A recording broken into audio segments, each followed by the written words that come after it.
வணக்கம், லதா காமாட்சி நெல்லை போஜன். இப்போ என்ன ரெசிபி பண்ண போகிறோன்னா, மணத்தக்காளி வத்தல் வச்சு வத்த குழம்பு பண்ண போகிறோம்.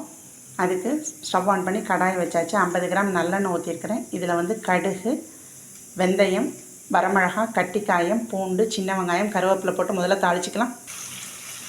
வெங்காயம் நல்லா பொன்னிறமாக வர வதக்கிக்கலாம்.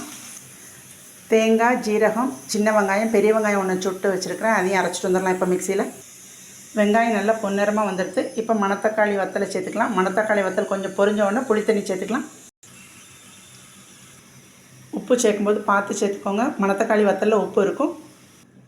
மஞ்சப்பொடி, மிளகாப்பொடி, கொத்தமல்லி பொடி, வத்த குழம்பு பொடி, அரைச்ச தேங்காய் விழுது, உப்பு, வெல்லம் சேர்த்துக்கலாம். நறுக்கி வச்சு சின்ன வெங்காயம், தக்காளி இதோடு சேர்த்துருக்கேன். நான் நல்லா கொதித்து எண்ணெய் பிரிஞ்சு வந்தோடனே பச்சை கருவேப்பிலை போட்டு இறக்க வேண்டியதான். சைட் டிஷ் துவரம்பருப்பு துவையல், கூழ்வத்தல். நல்ல எண்ணெய் பிரிஞ்சு வந்துருச்சு. இப்போ பச்சை கருவேப்பிலை சேர்த்துக்கலாம். ஸ்டவ் ஆஃப் பண்ணிடலாம். இந்த ரெசிபி பிடிச்சா லைக் பண்ணுங்கள், ஷேர் பண்ணுங்கள், சப்ஸ்கிரைப் பண்ணுங்கள். நன்றி.